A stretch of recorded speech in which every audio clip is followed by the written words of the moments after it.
Hey, good evening, everybody. All six of you watching at the moment. Tonight we are going to be talking about wall signs. We've been kind of deep diving a little bit into weathering, but I wanted to show you this is what we're talking about. Wall signs for the side of your building. It doesn't really. There it goes. So getting it to bounce into the in between the ribs there of your structure, and how to print them out, how to put them on, and about 3 years ago is when I got introduced into this process. Was at Amherst and went to the Mud Fathers Clinic. Of course, he's been a friend for longer than 3 years, so I had to go do that. So we're gonna let Ralph kind of just jump in here and give us the finer points of how to put wall signs up on your buildings. Yeah. Okay. Um, First off, in order to get started, you pretty much have to find some signs. So what I do is I just got on Google and typed in classic wall signs, building signs, old signs, magazine advertisements, and once I found what I wanted, I started a file. So I have a file that's probably got about 2,000 pictures in it. And once you have the picture, you have to figure out what size you want it to be. And in most cases, let me just bring this up here. It's easier to show you in a picture than to physically show you the entire thing like this way. Oh, now it doesn't want to come up. Oh, there we go. Share. So there's a building wall, and I have that here. So it's HO scale. And what I do, I've taken either tracing paper or tissue paper that your wife probably uses for gift wrapping when you stuff stuff in a bag or in a box and you want them to open it up, that sort of thing. It's got a white character to it, sort of, the paper. There's different kinds. Anyway, as you can see here, the Pepsi sign and the Dutchman Ale, the two on the bottom, are done with tracing paper. And you can see what the Pepsi sign looks like before it gets put on. It's sort of semi-transparent, whereas the Geezer's Grog is done on tissue paper. And it has more of a white consistency to it. So you have to determine how old you want this sign to look. The Pepsi sign, I wanted it to look like it was painted on, and the weather is really taken away some of the glamour of the sign itself. Let's see if I can make that full screen for now. No.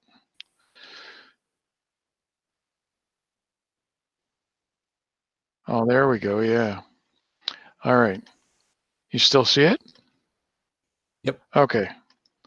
So what I did, and if you go back to when I was doing I think it was, the Fine Scale show with Andy. I did my sign clinic with him on screen. He was actually doing it and following the instructions, and he was really happy with the way it turned out. And he went and found his own signs. So when you do the tracing paper like this, since we don't all have the dollars to go out and spend $1,200 to $1,500 on a printer that will print white, you have to somehow resolve that issue. And what I did is I just took an airbrush and sprayed a little bit of white on the wall behind it so that the white behind Pepsi looks white. And I only did it lightly because I didn't want it heavy. I wanted it to look like it was old and wearing off. Once it was all in place, and I used regular carpenter glue, the white carpenter glue. You can use school grade glue. as long as it's a PVA glue, and mixed it with a little bit of water. You can do it full strength if you want. I wouldn't mix the school grade because that's fairly thin to start with. And you put it where you want your sign. And once you get your sign in place, and you work from the center to the outside to squeegee with your thumbs or fingers the glue out from behind it. And as you're going along, you have a damp Kleenex just to clean off the excess that comes out. But once it's done, it's on the wall. It's so thin that you don't see an edge. Tissue paper is a little bit different. It's a little bit thicker, and that's why you get that white showing up. But once it's on, and if you've pressed it in properly, you can come back with some 600 or 800 grit emery paper and just lightly go over the sign, and you'll see how it's taken the color off of the highlights of the brick. Okay, so in order to print these things, I use a what would you call it? An inkjet printer, and I set it to. Let me see if I can find the picture. Come on. When I print it out as draft mode. And when you do it in draft mode, it doesn't give you the vibrant colors of a regular print. It's sort of washed out, and that's what you want to start with. So there's the wall without the signs on it.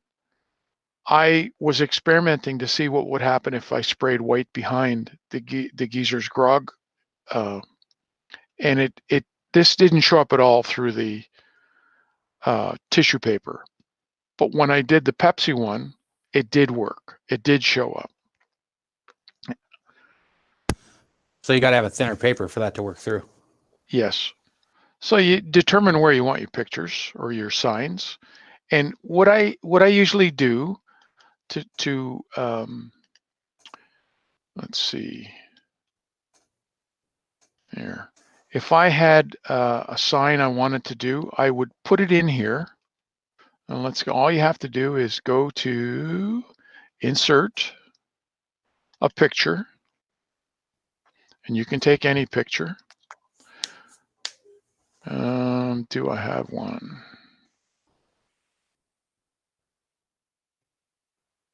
Well,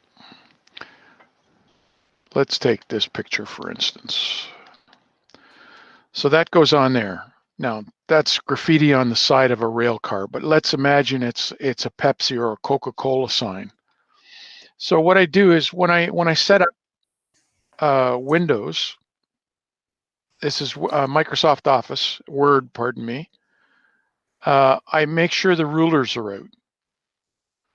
So now this is an old version, and it's set for centimeters, so I can't tell you the exact size, but I guess I can convert it for you after I figure out what I want to do with it. So, yeah, once you'll notice, let's see, there, that's the way the picture goes into your document. So now you just click on the picture, and you get these dots on all the corners and each side, and you get this thing here. And if you do this, you can actually rotate it. So right now it's sitting in the center of the page. And in order to figure out how wide it is, I just scroll it up like that to where the ruler is. And it looks like it's 16.5 centimeters. So that's 160. So that's a little over 6 inches, almost 7 inches. So now, if you take one of these corners and push it in, you can make it smaller. You can make it as small as you want. So now it's sitting at 7 centimeters. So that's 2 3/4 across. So by determining the space on the wall, or figuring out the space on the wall that you have available, will determine the size of the sign. And that's how I size it. Now, once it's like that on the sheet, I can center justify it if I want, or I can leave it where it is, doesn't matter. when I click on it, and you can't see it here, but there's the flashing cursor. So if I hit my space bar, I can move it over to the center of the page or wherever I want it. So now it's in place. I print it out like that, but I print it in draft mode, or I can print it in black and white so I don't waste my color ink. Before I do the print, I go to my printer and I put a little X on the bottom corner of the paper on let's say the right side or the left side. Doesn't matter. Then print it. Now you have a sample, and I have some samples here. If I can find some, yeah.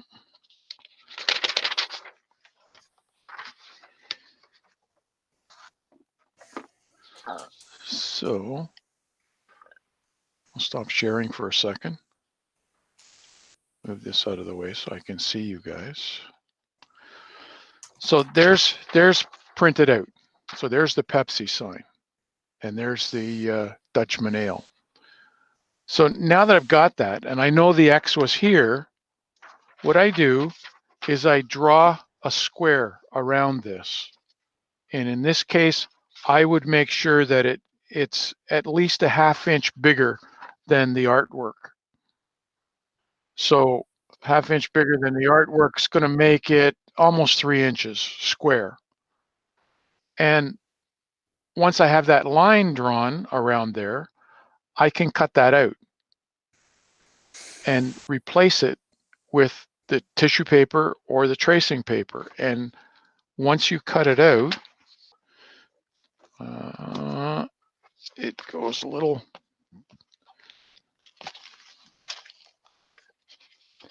Once you cut it out, now that was. Give me one. Come on. There. That's the same one we were just looking at. So that now is on tracing paper. And what I've done is I've used Scotch tape in the green plaid container. That's the one that disappears, so they say, the magic mending tape. Anyway, you hold it in place on the page, and now because you know that's the face of it, that's the back of it, and when you shine light through it, doesn't matter. All you see is it's either backwards or forward. But now I know where the X is on the bottom. I want it in the same position. So if this was just blank tracing paper, I feed it back through the printer and print it in draft mode, and that's the way it comes out. Ah, okay. So you have to print it twice then. Yes. Yeah.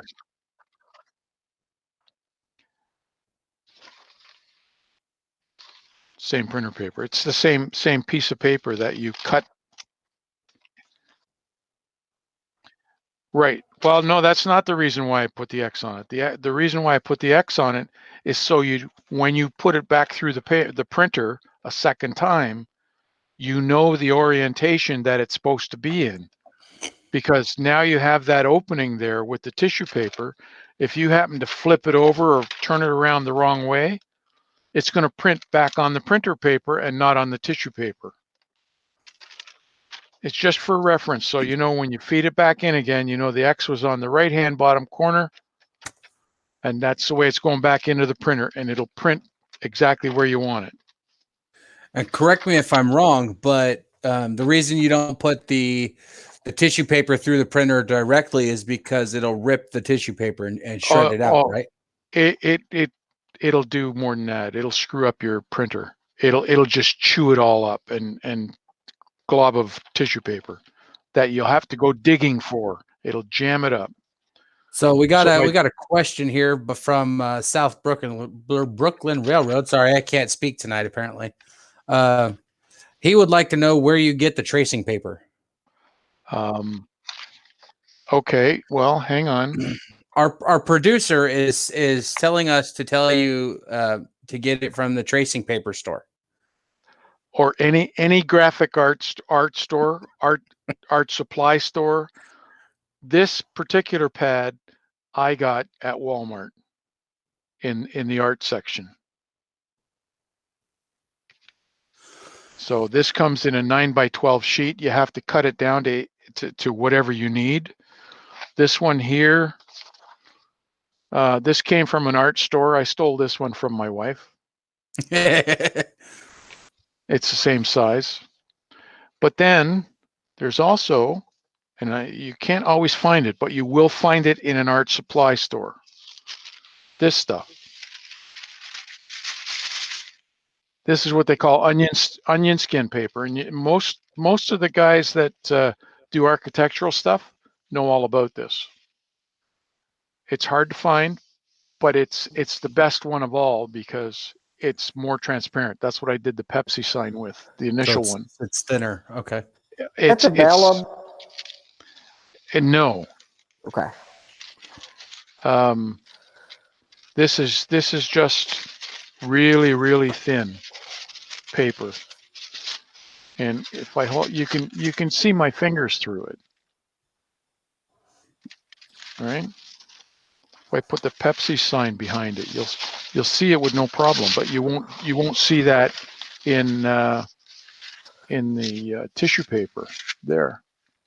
That's behind, right? Yeah. So that's how thin it is, and that's the nice part about it. So onion skin, yeah. So we've got 3 different types of mediums we could use that we've gone over so far. What would you say is the best to use overall? The tracing paper, if you have white in your graphic. If you don't have white and you don't care, then it doesn't matter which one you use. The tracing paper is a little bit thicker than the onion skin, or the tracing paper. So that's one of the things I do. So with this one, so I cut the square out, but I saved it. Don't throw it away. So because it has the black and white printing of the sign on it, that's where I cut that triangle and used it as a template to do the on the wall. You saw that white triangle? I use this as a stencil. It's just taped on here now, just for viewing purposes. Big Bill is kind of just throwing a whole bunch of questions into the chat, I think, to really kind of get this thing going. He comes back with another one saying, how would you put lettering across the top of a building such as Frank's Warehouse that looks worn out and faded?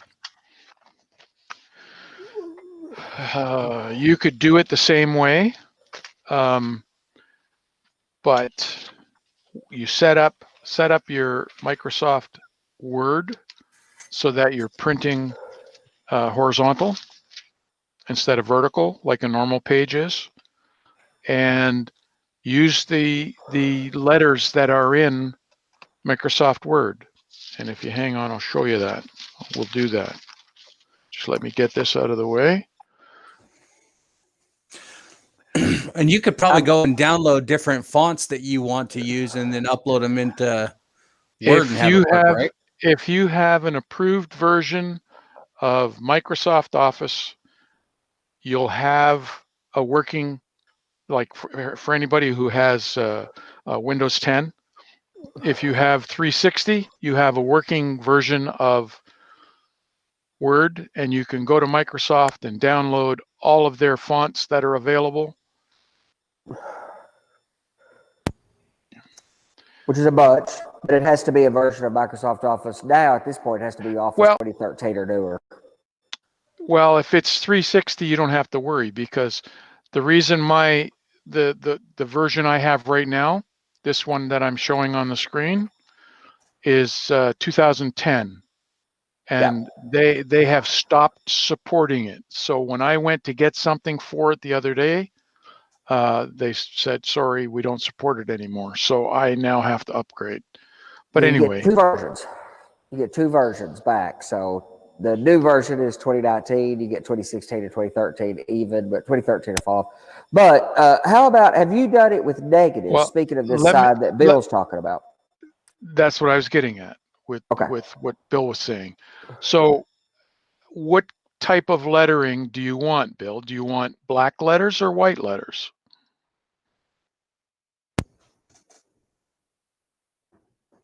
So that's what you have to figure out. So then you also go to your letters here. You type something.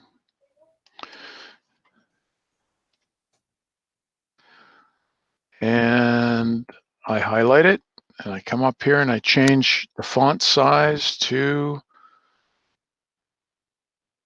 come on, I won't go any more than Bill 72. says black. He wants black letters. Okay, so I'm going to do it in bold. I'm going to change the type of, you want block letters, I would assume. So let's change that H to a capital. And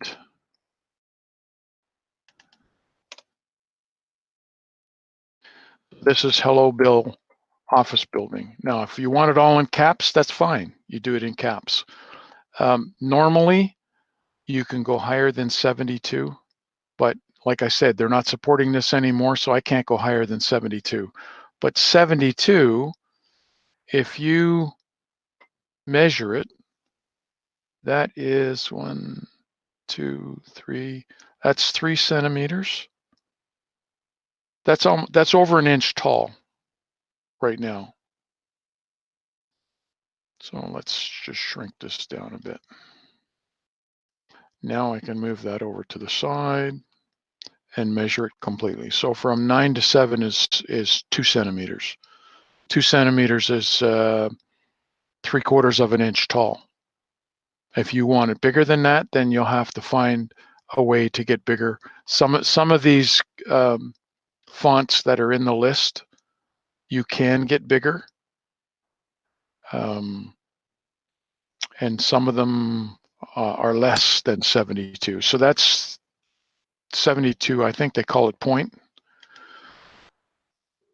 But that's how I would do it. And if you want bigger spacing between the letters, you put a space between the letters. And I'm doing it the narrow side of the page right now. But let's say this was, okay, here.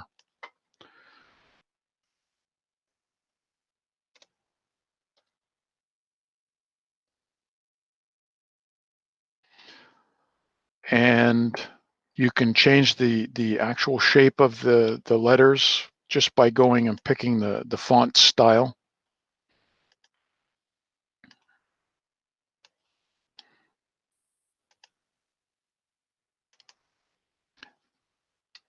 You can change it to anything. So to do a name across the top, I would do it like this. If you wanted to do it in white letters, then you would somehow have to, and I can't remember how to do it now, but you can actually make the letters, instead of being in black, you can do the color in white and the background in black.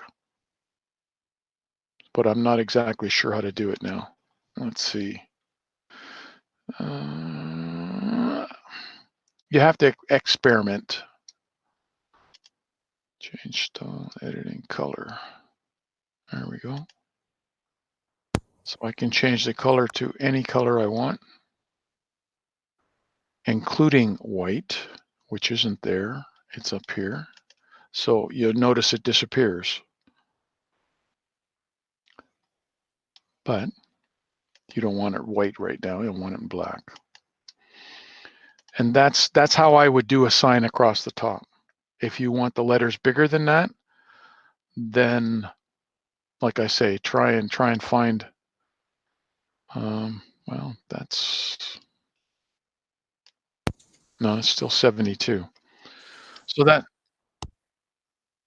it's not going to come down anymore.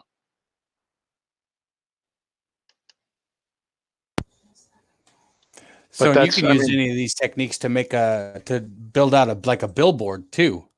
Yes, yes. As a matter of fact, on my I can't show you because it's in my city scene, but my whiskey plant, I did just this with white letters on black background. And I did it this way. You can also do this in a paint program of some sort, graphic program, but you have to know exactly how tall you want your letters to be. This sign, like I say, you measure it to the rulers that are on the top and bottom of your page. And that's how I do it. And that's the way it ends up.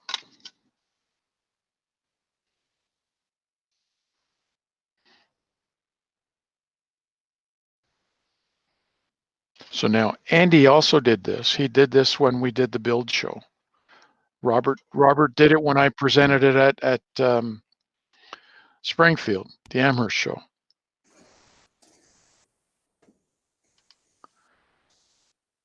I got to tell you, this was the one of my absolute favorite clinics at Amherst, was doing these wall signs.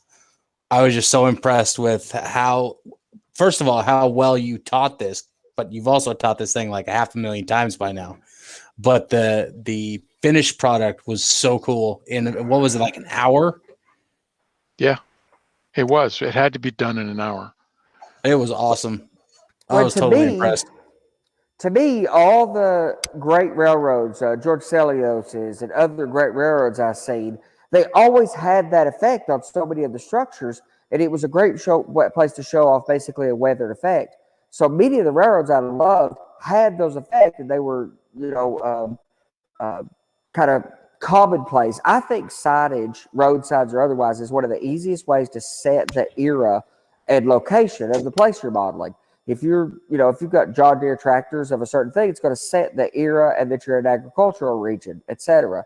So signage is important to me. And when I found out how doggone easy it was to do, after having looked at those kind of signs for 30 years at railroads that I loved, to think that I could accomplish something as well as some of the best in there, and Ralph doesn't give himself enough credit for it. It's a great technique, but it's rather surprisingly easy to actually do once you've learned the trick. If I can do it. Yeah, well, the thing that really got me onto this was every time. First off, you mentioned George Celios, Andy. I went to visit his layout, and on his layout, he has a covered bridge, and on the side of that bridge, the wooden strips on the side, it said Coca-Cola. Yep. Now, I don't know how he did it. I don't know whether it was a piece of paper or whatever, but originally the way I was taught was you take your print of your picture or whatever it is you're working with, and you cut it out, and then you wet your finger and peel off the back, or take sandpaper and sand off the back. Yep. Well, I took 10 different ones, and out of those 10 that I did that to, I did it with sandpaper, I did it with wetting it and making it roll off. Out of 10 different tries, I think I got 2 signs out of it. Because you're lucky. It's so easy to blow through them. It's almost impossible not to. This paper, when you use this as it is, and you glue it on the wall, it's like 2 inches thick if you scale it out. But when you use the tracing paper or the tissue paper, it virtually disappears and blends right into the brickwork. So I just had a crazy thought. Okay. Could you potentially also use this? Sorry, my son's over here banging in the background. Could you also use this technique for billboard cars? Oh, on rolling stock. Huh. Yeah, you could. You could. That'd be kind of cool. You could. Be heavily weathered. Or you can paint it on like I did my latest graffiti. Yeah, you should show everybody that, because that was super impressive. And tell us how you did it, by the way, because that's going to blow people's minds. Let me find it first. What I show various things that are of particular interest, and often the pictures Ralph shows me. That's one of the first that my wife actually was intrigued by. It was fascinating. So for all those out there that haven't seen this yet, all right, I gotta set the scene for you. Sitting here last night and talking to Ralph in the regular hangout room, and I see him just sitting over there just doodling away, and I'm like, okay, well, he's doing Ralph's thing, no big deal. Then he sends me this picture. I was like, holy crap, that's really good. And then he tells me what he used to do, and I went, you gotta be kidding me. No way. So with that said, I'm going to let Ralph show you the picture and then tell you what he used to do it. Yeah, if I can find it. Where the hell did it go? Okay. I would just show him the car. Well, that's what I'm trying to. Well, all right. Yeah, but it's easier to show the.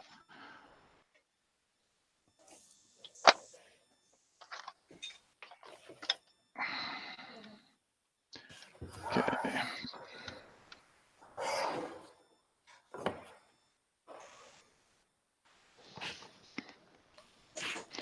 So that's the Joker and the Bat. Now, the side of the car and the camera angle and lighting doesn't do this thing justice at all, by the way.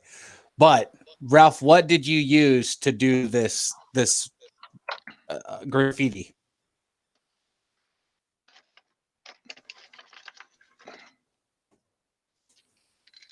Sharpies.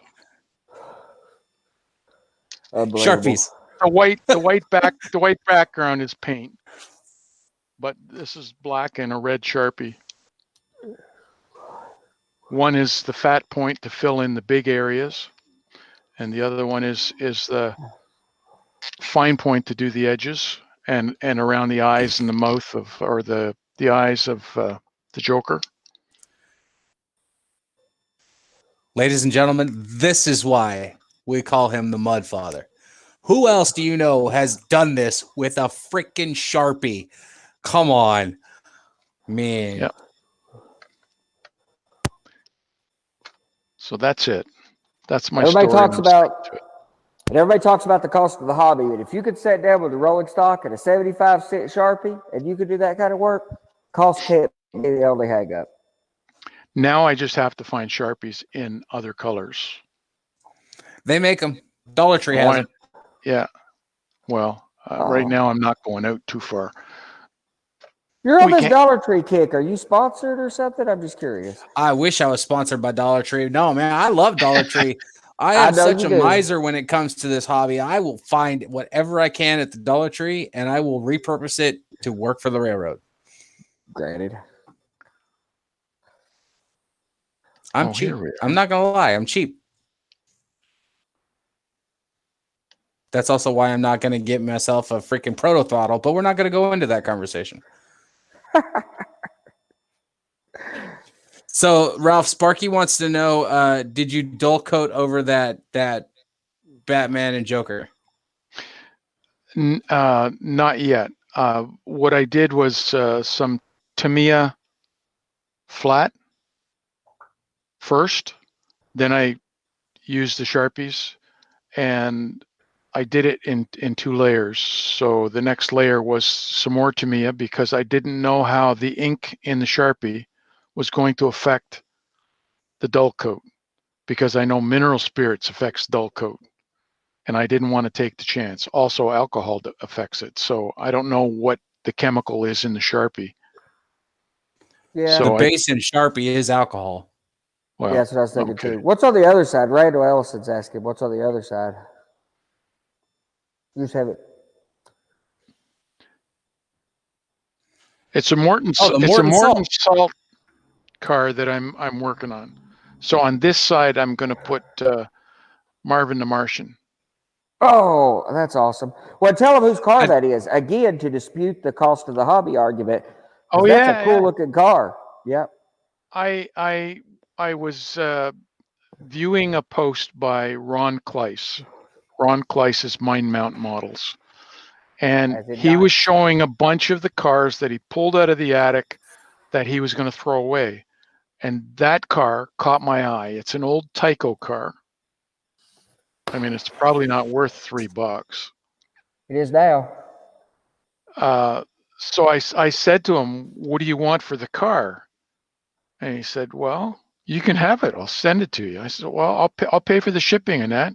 I said, "How about I'll make you a swap. I'll weather a car for you, and you send me that car." He says, "Deal." So that's what I did. Yeah, he should have took that opportunity. That's what I did. So again, the argument of the hobby being cost, which is not this debate, but when you could take cars that nobody looking at those pictures thought anything about that car other than how spectacular it looked. And you can buy those all day long for $1.25 off eBay or something, probably. So. Well, I'm just intrigued by billboard cars. Like I like them because Yeah. they're so colorful. I don't like these red oxide box cars or boxcar red cars or whatever you want to call them. They're so dull boring. to me. Yeah. So I do stuff like this. I do not like graffiti. I don't promote it, but I figure if I'm going to do graffiti, I want it to be memorable. See, and for me, that's a weird spot for me because I define graffiti and art separately. So for me, graffiti is that, a single spray can, words and squiggles and crap like that, right? That's graffiti. But like on the picture you showed for of that rolling stock as the example, that's art to me. Well, That yeah, I'm I have okay to with. admit that was art because the guy who did it was very talented. Yeah. The difference is often vandalism versus no vandalism, and people don't like to promote it. And I don't love it from a vandalism perspective, even if I can appreciate the art. My argument is, however, I'm modeling something in the real world, and it's there in the real world. So I'm not modeling, it's just denying reality. But I will probably not do as much of it, and I'm surely going to do some after seeing this that Ralph's done. Because if it's easy to fall in love with those kind of things. Well, that's why I chose those topics or those pictures. And of course, again, I got my inspiration from original photographs of posters from just a Google search. And that's what I used as a guide. So there we go. Anybody can do this. I don't mean the graffiti. We're talking the wall signs. Anybody can do this. Yeah, I can't do graffiti. I'm not that good. I can do a wall sign, but I can't do graffiti. Well, I don't do graffiti either. Like I said, I'm no good at it. I've only put graffiti on one car prior to this, and Big Bill asked I weathered a locomotive for him, and he wanted me to sign it, and I said he wanted me to sign it on the outside. And I said, well, so what I ended up doing is I put my initials like I used to do when I was doing T-shirts, and I put it on the front of his car, front of his locomotive. That's the only other graffiti I've done. So you tagged his locomotive. Yeah. Yep, I tagged his locomotive. That's a good way to do that, actually. Good idea Bill had. That's very original. I like it. But to do graffiti, there's a lot of, decals, decals, whatever. In graffiti, it's not impossible to do graffiti. Now, that original stuff you're doing, the reason that it's clearly art is that it is not repeatable, etc. It's clearly artwork. For me, it's really a matter of time, right? Doing something like that is going to take somebody, half hour, 45 minutes if they're fast. Yeah. Whereas, putting your gang tag on the side of a box car is going to take you less than 10 seconds, right? It's a time and effort thing to me. Yeah, that makes sense. That's a reasonable way to think about it. Okay, so here's Bill's locomotive. Come on now.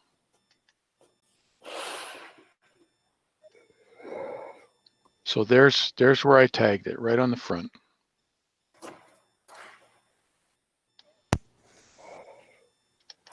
I'd almost think that was your initials. It is.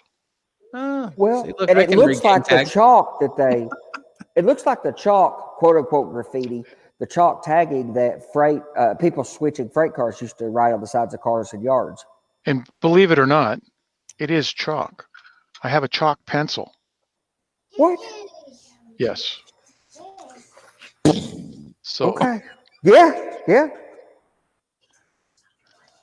and then there's the car I did for Ron Kleiss, Class, as in nice. as in nice. Yeah.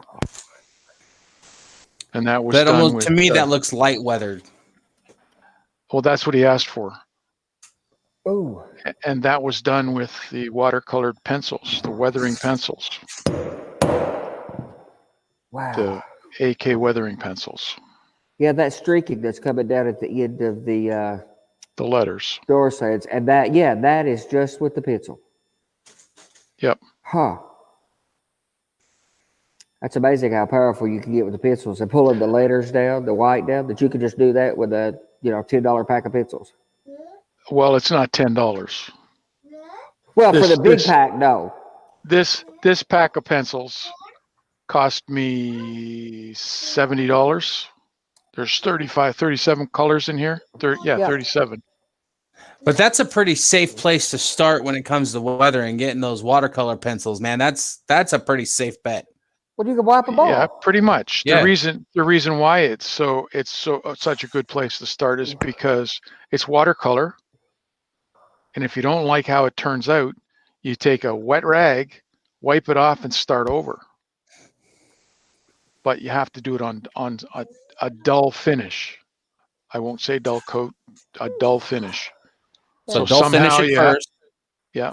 And then water pencil it. Okay. And Andy, there's the chalk pencil. It even has an eraser on the end of it. How do you erase chalk with a regular pencil? Okay. All right, that's interesting. That I haven't got. I am ordering some of those AK pencils you turned us on to. But to start with, I'm just going to order the 3-pack. That's why I said $10. You They're can get a 5-pack. 3-pack for oh, that's right. It's a 5-pack.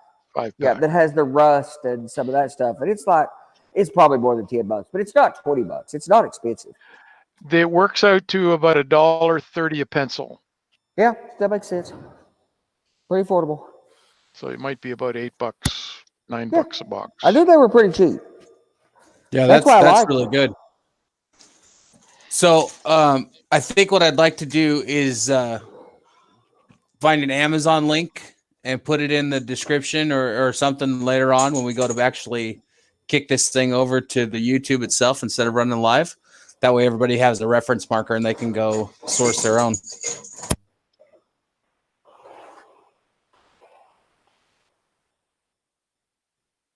Okay. Jeez. So that's I my love my signs. son, don't get me wrong. I know. That's my signs, and I'm sticking to them. All right, boys. I didn't want these thick things on the wall, so I came up with an easier and better way to do it. At least I think it's better. I'm sold. Andy tried it, and he fell in love with it. It's almost inarguable how good the technique works. It's incredibly simple to work with. I've done several on the show. I've done several sets, including some fairly large ones that would be much harder to work with a decal in. I did one that was probably, 4 inches by 4. So size even seems to be irrelevant. And I did it on brick, which was, super popular in the 50s to paint brick that way. And you could do the entire side of a structure, like is becoming more popular nowadays. In Indianapolis, they have the entire sides of buildings that are painted up like this. And you could almost print an entire sheet of that stuff and work it onto a building. The only technique I haven't tried, and I know it's doable, is a lot of times you see signs painted over top of signs. Oh, yeah. So the paint starts to wear off the second sign, and below it you see the old sign. That would be a cool little trick to pull off. Yeah, if you could do it. Works good on the chipped paint that you've done recently, that multicolor layering. Yeah. All right, boys. Well, we've hit the 45-minute mark, which is right exactly where we wanted to be tonight.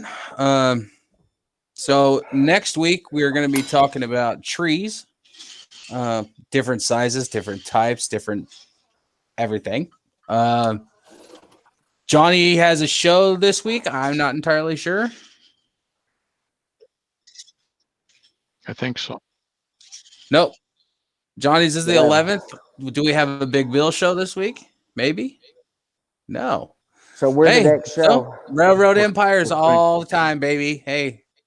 And we're going to talk about entire forests, not individual trees, so that you can think about, for any of you guys, look forward to this show. If you're trying to cover an entire layout with trees, what do you have to do to get there? Yep. This is going to be a fun one. We're going to show you a bunch of different techniques, tricks, tips, all kinds of stuff. Do you need help? Yes, you need help. Buddy, I'm sorry, but I'm not qualified for that kind of help. All right. You're going to have to talk to somebody else about that. So with that said, thank you for joining us tonight. Thank you for putting up with my child being crazy. It's a 2-year-old. What are you going to do? Yeah. It's your Thanks child. thanks for putting up with me. Yeah. And putting up with us, have a good night, and we'll see y'all on the next one.